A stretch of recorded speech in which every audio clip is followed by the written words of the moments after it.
Amos அதிகாரம் 6. இஸ்ரேலின் அழிவு.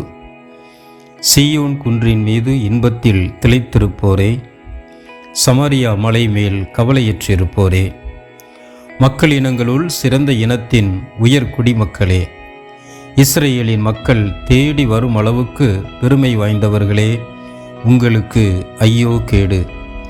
கல்னேக்கு போய் பாருங்கள், அங்கிருந்து சிறந்த நகரமாகிய ஆமாத்துக்கு போங்கள்.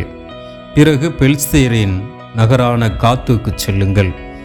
அந்த அரசுகள் உங்கள் அரசுகளை விட சிறந்தவையோ? உங்கள் நாடுகள் அவர்களுடைய நாடுகளை விட பரப்பளவில் பெரியவையோ? தீய நாளை இன்னும் தள்ளி வைப்பதாக நீங்கள் நினைக்கின்றீர்கள், ஆனால் வன்முறையின் ஆட்சியை அருகில் கொண்டு வருகின்றீர்கள். தந்தத்தால் ஆன கட்டிலில் பஞ்சனை மீது சாய்ந்து கிடப்போருக்கும், கிடையிலிருந்து வரும் ஆட்டுக்குட்டிகளையும் மந்தையிலிருந்து வரும் கொழுத்த கன்றுகளையும் உண்போருக்கும் ஐயோ கேடு. அவர்கள் வீணையொலி எழுப்பி அலறி தீர்க்கின்றார்கள். தாவீதைப் போல புதிய இசைக்கருவிகளை கண்டுபிடிக்கின்றார்கள். கோப்பைகளில் திராட்சரசம் குடிக்கின்றார்கள். உயர்ந்த நறுமண எண்ணெயை தடவிக்கொள்கின்றார்கள். ஆகையால் அவர்கள்தான் முதலில் நாடு கடத்தப்படுவார்கள். அவர்களது இன்பக் களிப்பு இல்லாதொழியும். தலைவராகிய ஆண்டவர் தம்மீது ஆணையிட்டு கூறுகிறார். படைகளின் கடவுளாகிய ஆண்டவர் இவ்வாறு சொல்கிறார்: யாக்கோப்பின் செருக்கை நான் வெறுக்கிறேன், அவனுடைய கோட்டைகளை அருவருக்கிறேன், நகரையும் அதில் உள்ள யாவரையும் நான் கைவிட்டு விடுவேன். ஒரு வீட்டில் 10 பேரே இருந்தாலும் அவர்களும் மாண்டு போவார்கள்.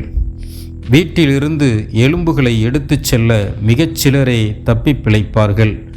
ஒருவன் வீட்டில் மூலையில் இருக்கும் இன்னொருவனிடம், உன்னுடன் வேறு யாரேனும் உளரோ என்று கேட்க, அவன் இல்லை என்று பதில் சொல்லி, பேசாதே, ஆண்டவரின் பெயரை சொல்லக்கூடாது என்பான்.